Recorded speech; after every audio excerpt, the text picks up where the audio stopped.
Let's start it off with Love and Hip Hop. Now, I seen a Love and Hip Hop preview. It gave me complete life, and some of it just did. Scrappy and Jocelyn. I said Scrappy and Jocelyn. Stevie J and Jocelyn, love them. Yes, they say swerving. They stay swerving, okay? Little Scrappy, you are your mother's son. I need you to get your whole entire life, put it in the box, go to rehab, come out, go to rehab again, and then hopefully you'll become a new person because you just confusion. You just a confused person. Okay, catch that. Pause. It was, yeah, just a confused person. So you had Bambi. He was dating Bambi from Basketball Wives, who was also gorgeous, okay? She give you ghetto life realness, but she's gorgeous. She know how to control herself. She know how to act. Now you with this other chick who don't nobody know, don't nobody care about. I would prefer if Shay would have came back in and gave a little bit more drama. That, not life. Okay, you messed that up for this. Then she pregnant.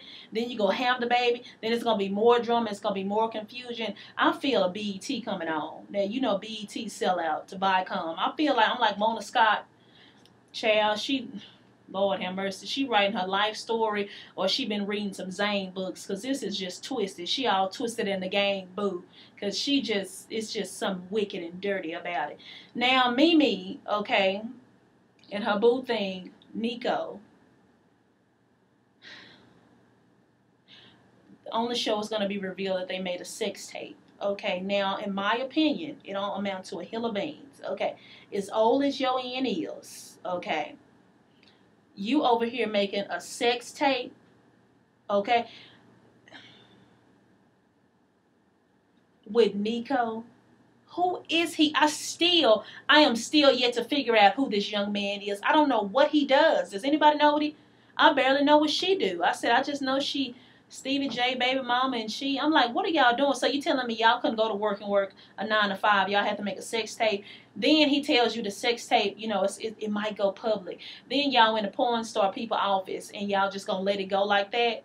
Mimi, I'm sorry. I don't feel sorry for you because you knew what you was doing. It's like, I understand that Stevie J finally moved on and you don't have nobody to fight with because Jocelyn would drag you like a do-rag and you just tired of it because you somebody granny. Okay, but you got to do something better. Okay, out of all the stuff you could have did with the opportunities you had, Chad, you could have been like Candy and all and Rashid and all the rest of them and started a boutique. You're going to make a sex tape with somebody who isn't even relevant. He has no...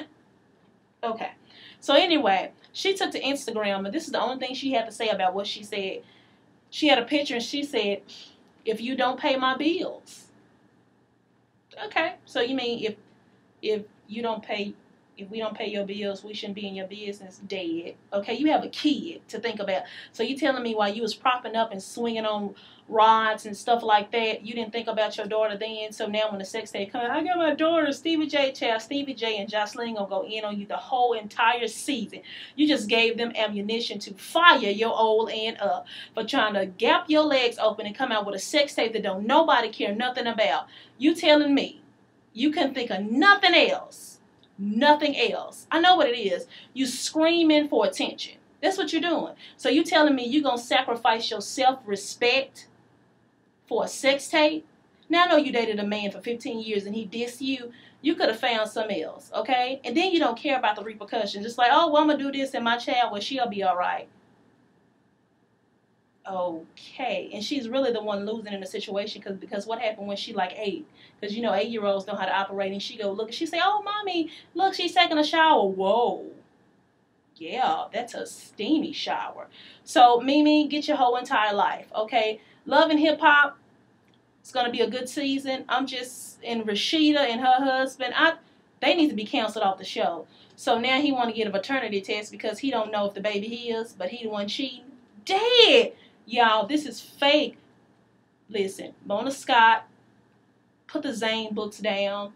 Quit reading this fictional stuff and trying to put it into into this reality because it's not good. It's like I love the show and I love drama and it's way better. It's way better than the other one. Okay, way better. But it's like that's where reality becomes fake because these ain't these people's lives. They not jumping over tables trying to whoop people every day. That's just unreal. But anyway, it's going to be a good season. I'm going to be watching. And I hope y'all be watching because it's going to give me complete life. Now, speaking of the sex tape, this is what Jocelyn said about the sex tape. She said, if you're going to freak on camera, at least be a freak, not a boring 45-year-old lady. What they got this trick under? Granny porn. Just cold. She just wrong. She just wrong. She said, and your boyfriend looked like he got that Christmas package.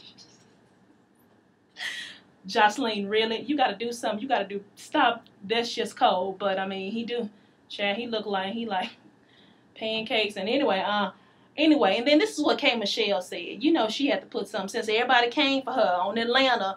This is an opportunity for her to put her little 2 cents in. Didn't nobody ask for? Okay, you need to stay in the studio, auto-tune it. But anyway, this is what she had to say.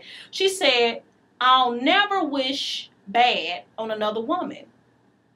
But the way this person in ATL treated me, bad. I'm not perfect, and I have my own skeletons, but I deserve this good lad. She said, didn't nobody want to listen to me. Now she's swinging on shower rods and stuff. Why y'all? I'm sorry, you got to get your life together. Mimi, get your whole entire life. I know you're not, because you feel like you're really doing something. You on this, I'm going to do me stuff. Girl, go raise your baby and get a job, because this is just unreal. Really? You have to turn, you are not going to be a Kim Kardashian. You are not going to turn this tape into a multi-million-dollar empire. No, you're not. Just get a job, start a boutique, start a nail shop, start a book line, do something. This, Nico, child, we already know the thirst is real. But anyway, y'all ready for the Housewives of Atlanta reunion on Sunday? I am, because stuff is about to hit the fan, the whole entire fan. They're going to just put it, and I bet Andy Messy ain't going to put the fight between Porsha and Kenya at the very end, and that's going to piss me off, because that means I'm going to have to wait a whole nother week to see that whole entire fight. I hope he don't do that. But anyway, Porsha, you got clink clink, Desmond did say. A warrant has been issued for Porsha behind the Housewives of Atlanta reunion shut down. Now, we already heard, about, her whooping her and dragging her across the floor. Kenya Moore calling 911 and letting the dispatcher know that she was attacked by Miss Williams. It was unclear what happened at first, but according to TMZ, Williams has been charged with assault because of the altercation, and the warrant has been issued for her arrest. Williams has apparently already been aware of the warrant, but her attorney says she'll turn herself in tomorrow. But catch this. Williams' defense team is requesting that the DA file felony aggressed assault charges against Moore. It's interesting. It's going to be dirty. Porsha, you just earned yourself a permanent spot for next season, because this is going to play out. They're going to drag you. Y'all going to go to court. Kenya going to be crying over her other dog, and it's going to give me complete and other life. All I got to say is, Kenya Moore, you don't bring any objects, okay, on the show to provoke people. Okay, you bringing toys, and you bringing a bullhorn, and you bringing a wand. Okay, that's too far. But I'm going to tell you this, Porsha. She came to set you up, and you fell right into it. You fell, she came to shut it down. She didn't have not one prop, not 2 props. She had 3 props to come for that end. And guess what? At the end of the day, you fell for it. So I really hope, that, it don't go too far. I mean, it's like Kenya Moore now. You provoked her, and she dragged you in. I bet you won't provoke nobody else with you. I know you're not. Yeah, girl, for all your hair be coming out, you better make sure she ain't as hood as hood, because she would have drugged you and you wouldn't have had nothing, honey. But anyway, Andy Cohen, the VP of Development and Talent and the host of the reality show, this is what he had to say. He said, there was an altercation that took place between Kenya Moore and Porsha during the episode for Ask Andy. They stood up pretty quickly. It was such a flash, and it started to escalate. He continued, I was trying to prevent it, and a couple of other people jumped in too. To me, it came out of nowhere. Okay, this is what he had to say about the fight and how he felt. He said the other women felt Kenya provoked her a bit. No, she didn't more than provoke. Anyway, I was so shocked and surprised and really upset, he said. I don't want that to happen. I think it's gross. And I think it's just totally inappropriate. It's wrong. It's not entertainment. It's just bad. But Andy, I thought you was like the drama king, honey. I thought you brought them on here to give life. So now it's gross. It's inappropriate. It's wrong. It's not entertaining. It's just bad. Oh, really? That's amazing. But when the Housewives of Beverly Hills get into it, no, they didn't get into a fist fight, but, you know, they got very close. Was it very gross and totally inappropriate? It was and not entertaining. Oh, it was entertaining because your rating's about to go up. All of them keeping their job. All of them. They keeping their job. Ain't nobody going nowhere. This is it. Okay? Now, I don't know if you guys watch 106 in Park. I don't know if you guys know about August Alsine. He was on 106 in Park and acted a total fool. Okay, so Keisha Shante is a host with Bow Wow. So, you know, well, let me give you a little bit of back history, okay? He's a new up-and-coming singer. You know, he got his little, and I loved it. Yeah, okay, he got all that going on. Well, he has, in the media recently and months before, have talked about how he's beefing with Trey Songz because Trey Songz basically is a little boy. Let's go with that. Well, he basically was on 106 in Park, of course, to promote his new album just recently came out. And so, you know, Keisha Shante was interviewing him, you know, hey, how's this, you know, but let me give you a bit of how the conversation went. Keisha Shante said, is there any chance, talking about Trey Songz, is there any chance that two talented brothers will bury the hatchet? August said, so you just gonna go against the grain. You're gonna go against everything I just told y'all. All not to ask me that S. When I got up here, things got a little tense. Keisha Shante said, fair enough. I think the girls want to know. And you've spoken to. He said, testimony coming out. Baby, album in stores. Okay? And Shante said, you've spoken on radio stations and blogs. And you're on the show and fans want to know. So I'm just asking you what the fans want to know. That's it. If you don't want to answer, that's fine. He said, I won't. She said, all right. We move on. Now, this is the thing, okay? She brought up a very valid point that I've said. Okay, first of all, we would have never known you and Trey Songz were beefing. Trey Songz didn't come out and say you were beefing. You said you had a beef with Trey Songz. Okay, see, this is amazing to me about sometimes celebrities. You want to go on all these shows and you want to do these different interviews, say, I'm beefing with him because I don't like that he did this, I don't like that he said that. Then y'all get irritated of people asking y'all, and then y'all say, don't ask me that no more. And then when we ask y'all, it's like, oh, so what do you think? Don't ask me that. It's like you could have, okay, you could have said and responded that a little bit better. That was very nasty. And it's like, boo, you the one who put it out there, okay? And basically, she was just doing her job. Don't come for her doing her job. And like she said, people want to know. Give me the tea. Let me know the tea. Let me be the first to know the tea so they can come and tune in the chemicals, okay? Yes. August, get your entire life. I don't know if he was a little tipsy. It's like you can't get mad and you can't get angry about that. You're the one who put it out there, okay? So you look bad. You actually come for Trey Songz saying he's a little B, but what are you acting like?